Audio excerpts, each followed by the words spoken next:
top three of the Championship and the bottom three of the Premier League, they're in their almost like own mini league, and that's, to be honest, where probably Saints will end up annoyingly. That's where we are. I mean, there's exactly, no doubt about it. But the gulf in class, money, just it seems massive. Promotion teams have to gamble, and you've got to think the last team really to make headway, Forest, and they took a massive gamble, and they got what, a 4-point penalty. You are scaring me. I was kind of in my head thinking that we'd go down, we come straight back up again, but maybe it's not going to be that easy at all. Certainly Leeds and Burnley. So, what do we think of their chances of staying up next year? I don't know, like they're going to have to change the style of play. That's the big thing for me. They're just going to have to stop with this idealistic way of playing football. They just need to grind out and get results to stay up. Then you can focus on the style of play. I actually think Leeds can do this very well next year, and I think Leeds will stay up. Yeah, definitely. I think definitely promoted teams will be able to challenge. I think it's literally almost just like this. These 2-3 years, obviously, there is a massive goal this year, particularly. Last year, at least it went down to the last 2 games or so. This one's all wrapped up with, to be honest, it's been all wrapped up for the last, since Christmas, to be honest. With the quickest relegation in Premier League history. After, we're now level on points with Derby. Always believe in your soul. Who's our second top goal scorer on 3. And I think that describes how bad Southampton have been this year. That goes full circle and emphasises the gap between the promoted sides and the teams that are established in the Premier League.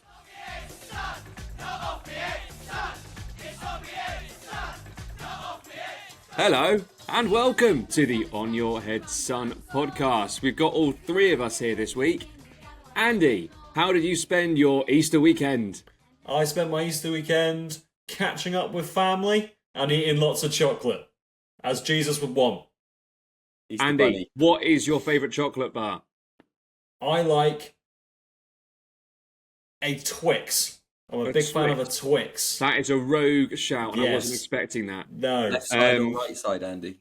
Oh, left side. Oh, that's a good chat. That's fun. That's a good chat. Look at that. And James, where were you this Easter? I was in Cornwall. I went on some lovely walks, had some nice Cornish pasties, and yes, I had some chocolate. And my favourite chocolate bar is a Malteser's Teaser bar. Teaser's Teaser bar. Wow. That just Very tease nice. You there.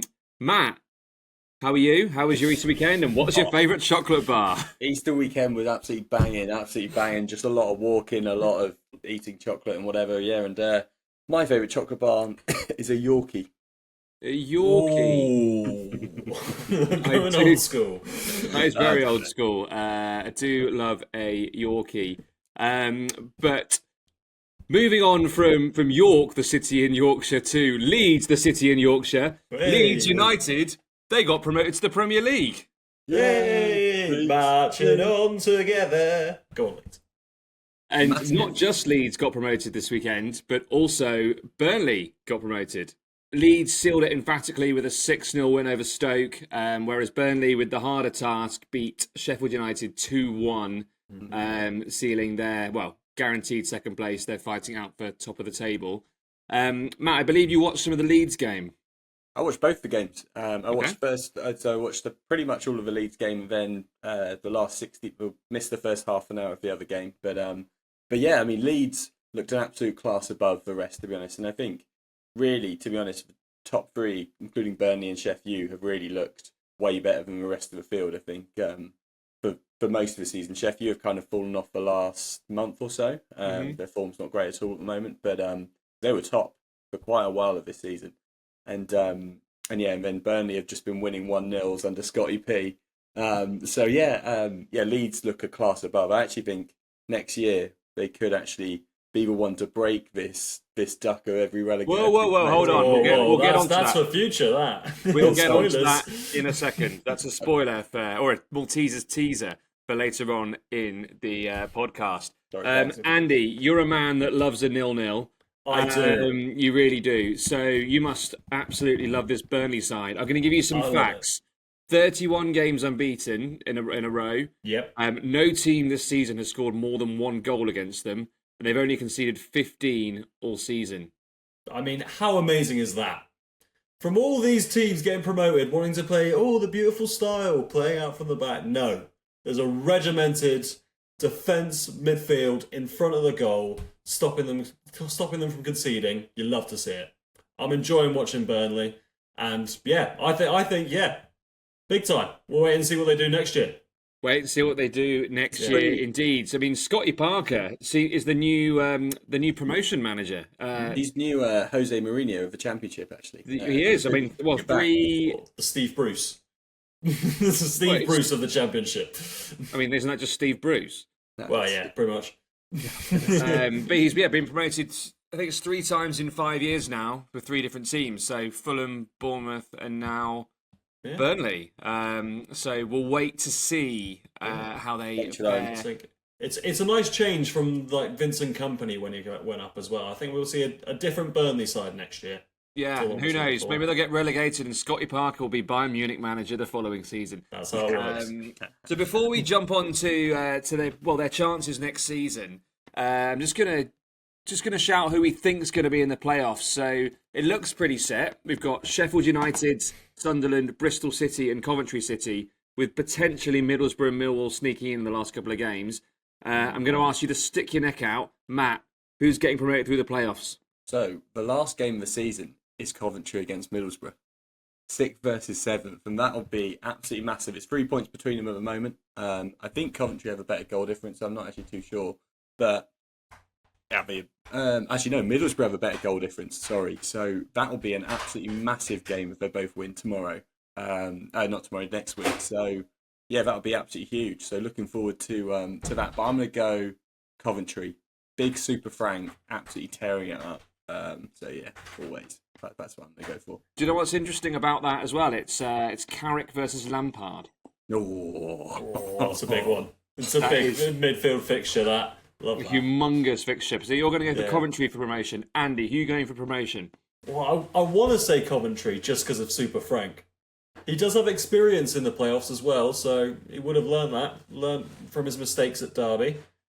But I'm going to say, just from the form and how close they've been in the top 2, Sheffield United will show their class and get promoted. I'm going for the favourites. It's boring, but I think Chris Wilder. Yeah. Chrissy Wilder, he'll come back to the Prem. So I'm going to go, obviously, got to be different here, but I was going to go for them anyway. I'm going to go for Sunderland because I think it would be, well, they're 4th. They've had a good season. And I think it would be good to see them back in the Premier League. They've got a massive stadium. Massive following. They've got a good following. Yeah, let's get Sunderland back in the Prem. However, James, they are hitting it with dreadful form because they've had nothing to play for ages. So actually, I'm not so sure on that. But you never know. They're saving. Job, the brother of Jude, will he take him up? We'll wait and see. Exactly. We will see. Well, let's move on to certainly Leeds and Burnley. So, what do we think of their chances of staying up next year? Well, I think if they go around about the same way we did this year, really, and also, and the teams before, Sheffield United as well, they just don't have a hope. They've got there's such a golfing class that we've shown this year for actually acquiring a Premier League team, which I don't know. They're going to have to change the style of play. That's the big thing for me. They're just going to have to stop with this idealistic way of playing football. They just need to grind out and get results to stay up. Then you can focus on the style of play. Then you build. You build. Foundations, then you build. The Simon Rusk approach. Exactly. Yeah, exactly. Pretty much. Do you agree with that, Matt? Do you think that teams can have an identity coming up, or do you think they do have to put 10 men behind the ball and catch people out on the counter? What's your opinion there? I don't think you have to play like that. Obviously, I think there's elements that you can do that. I think you have to be a bit more flexible and kind of you understand that you're not going to have as much possession and you're playing against a lot better quality players every week. 100%. So you're not necessarily going to have to be playing out from the back every 2 minutes like Southampton have done this year under, I don't know, literally come hell or high water every single time. But yeah, so I don't think I think you can still have your style. Really, I think it's just you just need to be a little bit more flexible. I actually think last year it was the other team that went down. So it was Sheffield, Burnley, and Luton. I actually think the way they played, that wasn't necessarily with a lot of like kind of like philosophy of how they played at all. It was more to do with almost like sitting behind, and then when they've got time, they'll play a bit more possession. But a lot of the time, it's kind of trying to cause havoc really for the other teams, which is similar to almost how Bournemouth play as well. And I think that could you compare that to Ipswich this year?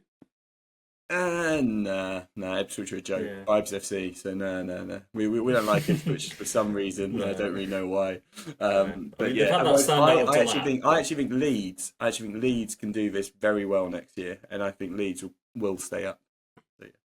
Really interesting. I think what that kind of links on to is that obviously last season and this season the 3 promoted teams have or are going to go down. Ipswich aren't confirmed as of yet. So when you look at the teams that are above the relegation zone, obviously focusing on this year, you've got West Ham, you've got Man United, Wolves, and Tottenham. Yeah. And when you think about some of the names that are in these teams, regardless of how much they're laughing stocks at the moment, like it is a phenomenal gap from the players of Ipswich, Leicester, and Southampton. Yeah. So, is that even possible? Do you can a Leeds team that have dominated, well, Leeds and Burnley team that have dominated the Championship really come and compete with the likes of, well, like who are the competitors? West Ham, Wolves, Brentford, Palace. And we've talked about the spending, and obviously they've spent similar amounts, but Wolves, West Ham, they already have solid Premier League teams with all their players that are Premier League standards. And for a Southampton, Leicester, and Ipswich, trying to get these big names, you only have a couple big names that can make a big difference. Otherwise, you're stuck with Will Smallbone trying to compete in the midfield, being around Bruno Fernandes near in the league. It's just and that's why I think you do have to change that style. You can't come up with this idealistic way of going up. It's just not realistic. Yeah, no, I kind of agree, but I think definitely. I think definitely promoted teams will be able to challenge. I think it's literally almost just like this. These 2-3 years, obviously, there is a massive goal this year, particularly. Last year, at least it went down to the last 2 games or so.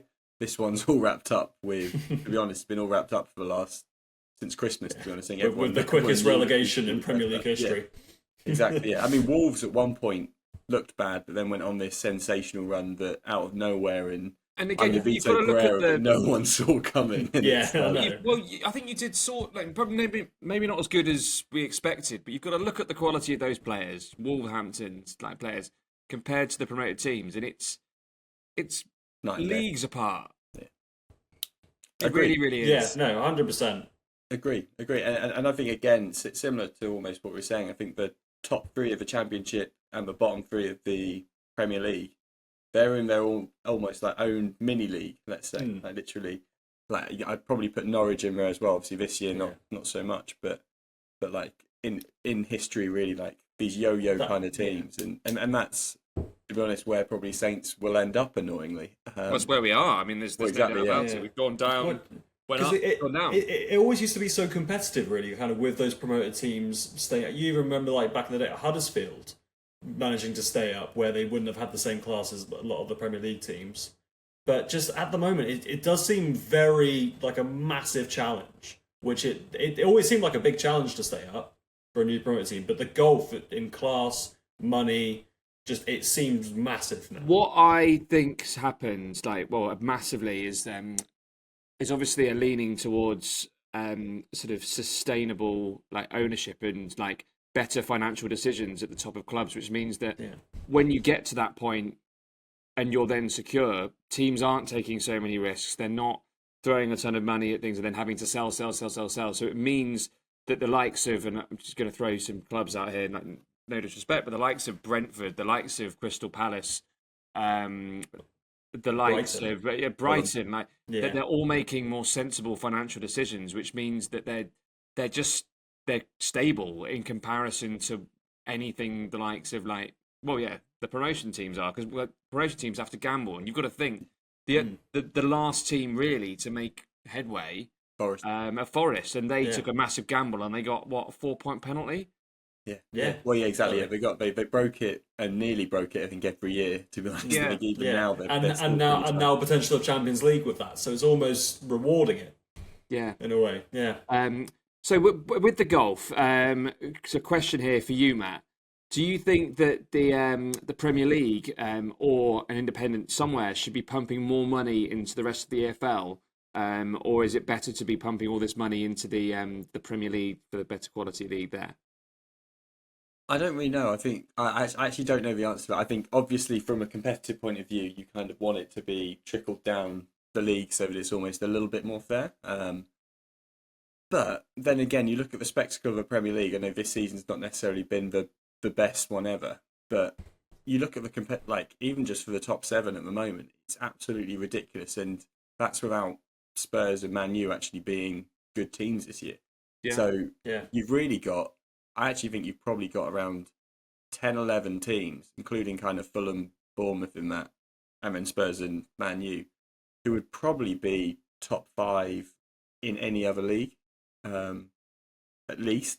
The way they play. So really, you kind of watch it. And West Ham, who are 17th, have this team of absolute superstars in a way. They do. Bowen, Fulkrug, who else is there? I mean, Kudos, Ward-Prowse, obviously. Yeah, James Ward-Prowse. James Ward-Prowse, mainly. But yeah, I mean, but they're not a team, so they're a bit weird. But yeah, I think it's super interesting, and I'd obviously suggest that yes, it should be trickled down more, because then it becomes a bit more of a competitive landscape when teams do come up. Mm-hmm. But then again, you look at the spectacle of the Premier League, and you can't really argue against it. I agree. Like, all the attention is on the Premier League, not just from England, from around the world. So it's only right that has money given into it, because it's creating money. It's creating a lot of spectacle, and it's constantly talked about. Like we are. Hey. Like we are. Yeah. We're talking about now. Yeah, exactly. We're part of the problem. We're not the solution. Exactly. So, looking forward just quickly onto the Championship next season. There's one, possibly 2 big names that are going to be coming up from League One with a lot of financial backing. So Birmingham already promoted, and then Wrexham, I think currently in 3rd. No, Wrexham are now in 2nd, but Charlton, them and Charlton are almost 1 or 2 points between them. So. It's Wycombe rather than Charlton. Wycombe, sorry, yeah. So very, very close. Do we see them being challengers in the Championship next season, the pair of them? I do. Yeah. I do. I particularly Birmingham. Probably Wrexham, I'm going to say, maybe give them a couple of years, but they will do because of the sponsorship backing and also they've got a bigger fan base than Saints. Like a lot of other, just through commercialism in America and everything. It's and obviously the Disney show. And it's like that. obviously like Birmingham with Brady now as well. That's just going to be just as massive. And I'm sure he's making a documentary or doing something with that. It's funny, isn't it? Because the Wrexham story to any non-football fan is a fairy tale story, and it's documented and it's like narrated that way on Disney. Yeah. But it to anyone that actually knows football, it's what everything that you hate about football. Like a big foreign owner coming in and buying the league, and it's just because it's Ryan Reynolds. It's they had Ben Foster in League 2, didn't they? Yeah. When he was still like easily a Championship or like just promoted team level. Yeah. Yeah, which is just ridiculous. And now they want Jamie Vardy as well. Yeah. Who do very well for them. Their salaries are absolutely ridiculous. They pay, I think it's like double the rest of like the League One and stuff like that. So it's an absolute joke. I mean, but again, it's one of those, and they've got a massive following, so they will be in the Premier League, if not in 2 years' time, probably 3 or 4 years. And Birmingham, I think, will challenge next year. I mean, Ipswich did a double promotion. Saints did a double promotion years ago. A lot of teams have done. True. Norwich did as well. A lot of teams have done double promotions. It's pretty. I think people can find that momentum from League One to the Championship. Yeah. Not many teams have ever been able to really find that momentum from the Championship to the Premier League straight away. Southampton. Southampton, we didn't really. We stayed up. We But in terms of actually getting to the top of another league, it's a lot more competitive between League One and Championship. You are scaring me. I was kind of in my head thinking that we go down, we come straight back up again. But maybe it's not going to be that easy at all. I think that's probably enough on the Championship for now. And let's move from the Championship to the Champions League places. So I know we touched on it very quickly, like last week, on the hot race for the top 5, which it now is. Which is full of Nottingham Forest, Newcastle, Man City, Chelsea, and Aston Villa. All are separated by 3 points, all played the same at the time of recording. Man City are currently playing against Aston Villa, and last time I checked, it was 1-1. Still 1-1 half time. 1-1 half time. Thank you very much for the update. So, how should we go about this? Should we say? Well, let's go. Andy, start off. Who is your pick for the 3 that are definitely going to make that top 5? I'm going to go... So 2 I've got cemented in my mind. I've got Newcastle and Villa. Those are 2 that I think are going to definitely get, though, probably the 3rd and 4th place. For the 5th place, I'd love to say Forest. I really want Forest to get there from the story, and especially like kind of how they play for like defensive and then countering a team so quickly. They've done that perfectly.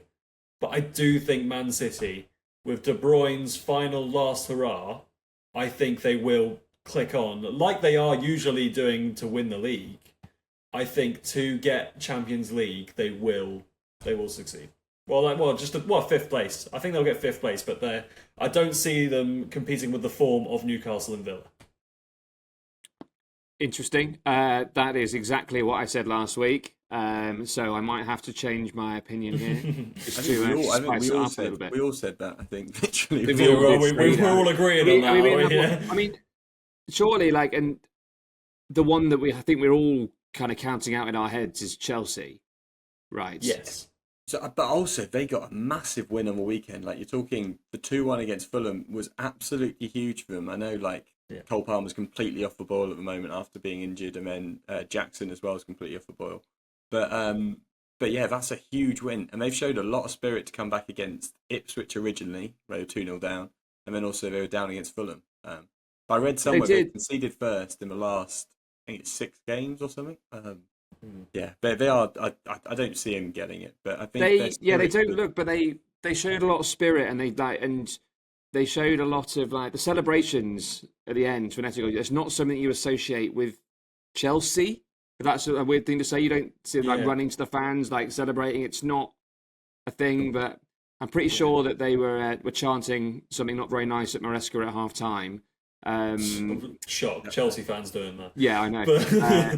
To then, jubilation at the end. But it's weird. A quick side question here.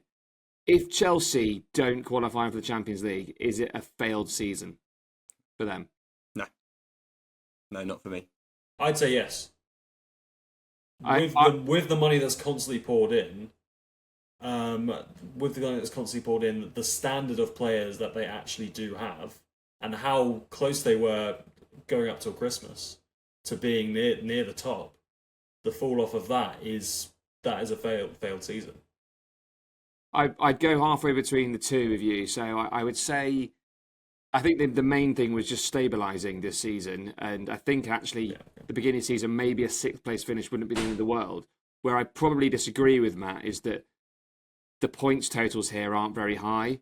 And so to finish in a top 5, you'd expect Chelsea to be they would have expected probably to be on a higher points total than they are currently. Finish around 70. Which, to be honest, they could do. They could do. They could still do that, Yeah. And also, Chelsea are playing, I think they've got Forest and Newcastle or maybe City, one of them.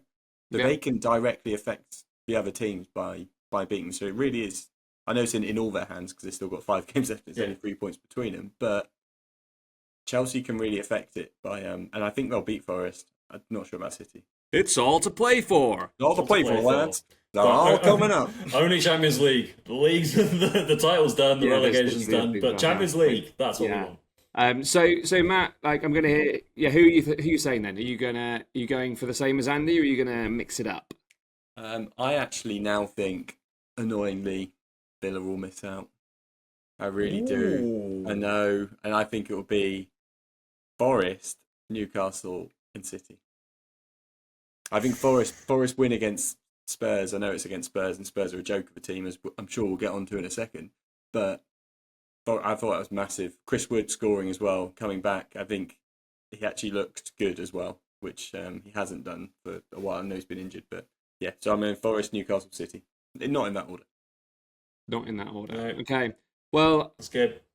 The thing is, I want to sound like contrarian here and disagree, but I can't look past either of those points. I think that Newcastle and City, for me, are the guarantees. Yeah.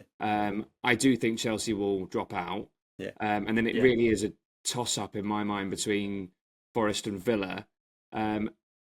And I will go in my heart because I want Villa to get back in again because they get a really good run. In the Champions League. And I'm still not sure on Forest. I mean, we spoke about it earlier, the way they just splunged a lot of money, broke some rules, only got a slap on the wrist, and now they're challenging for Europe. I'm going with my heart there. Yeah, Villa, Newcastle, City. I'm agreeing with you, Andy. Yeah, come on. Great. Well, aside from that, I know that Matt, you want to talk about Trent Alexander-Arnold and his celebration. Yes. Well, I mean, a lot of anger. I think it was mainly, to be honest, I think someone said got a lot of abuse online recently and stuff like that, obviously, for probably going to Real Madrid. Still not confirmed. Still not talking. Probably not the best way to handle it. I think if he ever gets in this situation again, he won't just stay silent the whole time, because I'm not sure it's helping his cause. But that's the goal originally. Liverpool couldn't score at all on Sunday, whenever it was, against Leicester. And that relief, tearing his shirt off, running over the fans, kicking the corner flag, literally just going mental. And you see all the fans absolutely loving him again, because football fans are always fickle. But yeah, it was it was good. I liked it, and it looked like a lot of relief, and basically being like, it doesn't matter what I'm doing, I'm still here, and I'm going to win you a league. I like it. There. Yeah. I love it. I mean, I don't think you should read too much into it, and I don't think that that's a sign of him staying at all. I think that is just an outburst, and it's him. But is it enough for like the Liverpool fans to forgive him for leaving on a free and leaving there? Why? He doesn't need to be forgiven. Why does he need to be forgiven? He's brought them so many amazing memories, and he has. But it's his boyhood club, and he's leaving them in financial with probably their best asset, in terms of his age as well, of like what they could sell on for him, and he is leaving them just with no money. And Andy, that's not his problem. That's the owner's problem for not selling him a year or two before. That's not on him at all. Yeah, but for not signing on and leaving a club in a financial position, that is his decision. What's the financial position thing? Well, no, just like because they're not getting any money for selling him. They're not getting any money for selling him. They also didn't buy him for anything, so it's not like they're making a loss or anything. No, they're not making a loss or anything, but it is a massive opportunity. And if he is going to leave his boyhood club, wouldn't he want to leave it in a good position rather than just leaving for nothing? He's leaving it in a great position. They just won the league by about 15 points by the end of it, probably. But still, and he's also brought them the Champions League in the past, and he's brought another Premier League and the EFL Cup. I'm not debating what he's done for the club. I would just say, if it's your boyhood club and who you actually support, leaving it on a free when you have the opportunity to get money for that team, it seems. He doesn't. But that's not his responsibility. That's not his responsibility at all. Nothing to do with that. Well, personally, I can't believe that someone would leave their boyhood club and let them lose that amount of money that they'd get for that asset. He's not like that. That's the point. Yeah. This is the club not negotiating well, and if he made it clear that a year ago he wasn't sure whether he wanted to sign a new contract, then that's the responsibility of the club to say, okay, if you don't want to, then we want to sell you this summer because we want to get £60 million for you. Yeah. And if that conversation had and he refused, then you have no idea that conversation ever happened. No, that's true. That's very true. But it's just it feels a sour note to leave your boyhood club without any transfer fee for your team. Because the Villa fans were so happy that Grealish left for 100 million. Yeah. Well, to be honest, they didn't mind that. They didn't mind that. They used that quite well. Not originally. Well, I mean, I know obviously you're not happy for like just leaving your club anyway. You never like leaving someone a club, but just leaving on a free when you're that much of an asset is a bit of a, like on the way out, it just feels a bit rude. Do you think Trent Alexander-Arnold describes himself as an asset? Of course he does. Have you seen his messages to? So basically, it was a girl in Liverpool who messaged Trent Alexander to ask for like a signed photo of him or something like that.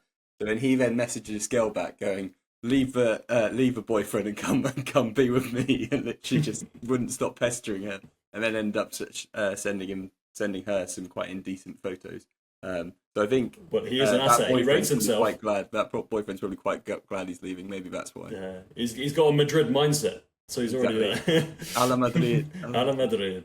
Yeah, exactly. Okay, well, we're getting sidetracked there. So I think let's jump to the games to watch this weekend. Yeah. And Matt, I'm going to start with you. What's your game to watch this weekend? So I went for Inter versus Roma. So obviously Roma are a good old team. I think they're fifth or sixth at the moment, and Inter are joint first in the Serie A. So, have you heard of the playoff rule that they do at all? I have not. No. So the playoff rule in Serie A is basically if you finish on the same amount of points, either for relegation or for the title, you completely ignore goal difference and you just have one playoff game. And currently, them and Napoli are on. I can't remember what points they're on, but they're on the same points. And so if they both win their last 5 games, then it'll end up in just one playoff. And I, to be honest, now am in on Serie A. So I think that's a brilliant rule. I love that. That is a very good rule. I love that. Especially like the jeopardy of relegation as well. That would just be amazing to watch. I mean, for me, the best relegation rule is the German one, where it's so good. The promoted team comes against... Yeah, so the bottom 2 automatically get relegated, the top 2 automatically get relegated, and the third bottom and the third top from the Bundesliga, Zwei, one game. They have this one... No, I think it's a playoff game. I think it's 2 legs, where they play off to either get promoted or relegated, which I think is a great idea. I'd love that implemented in Imagine Ipswich versus Sheffield United. Yeah, great. That'd be a great fixture, yeah. One for the ages, that one. Anyway, we digress. Andy, what's your game to watch this weekend? Well, I mean, I didn't choose one with Jeopardy in this one. Jeopardy. I've just got Jeopardy. A little bit of Jeopardy. But I've gone for Liverpool versus Spurs. Because I'd like to see Spurs actually show a bit of intent going into the Europa League and, their last little hurrah for the season. And just also to see how Liverpool win the league now. Like, if they're in and out every game, just once again showcasing their class. And I think Spurs are going to be Spursy in this game. I think Liverpool are going to roll them over. And they're going to highlight all the key points that have been wrong for Spurs this year. And what will Ange say at the end? He said, just who we are, mate. It's just who we are, mate. Yeah, so I always win us a trophy in the second year. Always win a trophy in the second year. You're not entertained, mate. No, very good. I mean, to be honest, it could all be wrapped up by the time this podcast is even released, because if Crystal Palace beat Arsenal tomorrow on Wednesday, then Liverpool are our champions. Speaking of Crystal Palace, that is going to be my game to watch this weekend. So I'm going to go for the FA Cup. So we've got Palace versus Villa. 2 exciting teams on their day. Palace have actually sunk off bizarrely in the last 2 or 3 games. I think they're on such good form. And if anyone's playing FPL, they all triple down on like Mateta, Munoz and everyone. And they've done absolutely nothing. But this is a big game. Palace versus Villa, FA Cup at Wembley. Chance to get to a final. Chance for silverware. Yeah. It'll be fun. Are you backing? I'm backing Villa because of Emery. Yeah, I And also, Emery always wins a title in his second year, mate. just what he does. Just who we are, mate. Just who we Good are, evening. mate. Good evening. So what's your final going to be? So obviously the other game is Forest City. So what's your final? So I mean, obviously, no one wants City in that final. They're the red herring that just shouldn't be there. Definitely. So let's go for it. Let's go for a Villa Forest final. I mean, to be honest, the one that sounds nice is Palace Forest, actually, doesn't it? It does, yeah. Palace I don't think have won the FA Cup before. No. So. I don't think Forest have either or something. It was... They must have back in the day, sure, like with Clough. They might have done. Yeah, like very back in the day. But I reckon it could be Forest. It could be Forest. Like, especially how this season's gone, they suit a cup game, definitely, for the style of play. So, I'll back Forest for that, especially against City. No one wants City. No one wants City. Go away. Just go away. Join Chelsea in 7th. Yeah. Completely agree. Brilliant. Well, I think that wraps up the games and the chit-chat. Yes. But there is time for just one last little game, and that is over to Andy. Yes, hello. And in this game, we're going to be focusing on Southampton. After, we're now level on points with Derby. It's fantastic. So, just to show how bad a season we have had, I'm going to ask you guys to go back and forth, give you 5 seconds each, and I want you to name a Southampton player who scored a Premier League goal this season. There's only 13 available for you to choose from. So yeah, that's the game. Nice and simple. Okay. Bosh. Are you ready? Yeah, we're ready. Okay, Yeah. Okay. Who wants to start? Me. James does. I'm wearing the Saints shirt. He's wearing the Saints shirt, so he gets it. Right. Okay. You ready to go? Ready to rock and roll? Yeah. Right. 3, 2, 1, go. Paul Onuachu. Yeah. Adam Armstrong. Yeah. Leslie Ugachukwu. Yeah. Will Smallbone. Yeah. Did he? Tyler Dibbling. Yeah. Sulemana. Yeah. Matthias Fernandez. Yep. Harwood Bellis. Yes. Sugawara. Yep. Jack Stevens. No, it's no. Jan Bednarok. I had Jan Flynn Bednarek. Downs. He was my next Yeah, one. Bednarok. Yeah, Flynn Downs. He's got one. Oh, damn it. I think he scored against Brighton. I'm pretty sure. And Cameron Archer. Cameron Archer. Also Joe Aribo. Oh, of course, yeah. Always believe in your soul. Who's our second top goal scorer on 3. And I think that describes how bad Southampton have been this year. Same as Rasmus Højlund, so don't worry. That's good. Then. He's on fire. But yeah, well done, James. Good win. What a list of players that was. And I think that goes full circle and emphasises the gap between the promoted sides and the teams that are established in the Premier League. And what a lovely way to wrap up a podcast. We love a full circle. I love it. Like a roundabout. Love a circle. Love a circle. So please make sure that you circle back next week. But for now, thank you, Andy. Thank you, Matt. And please just remember that it's on your head, son. Not off your head. Son! Yeah! Hi ho! Aston Villa!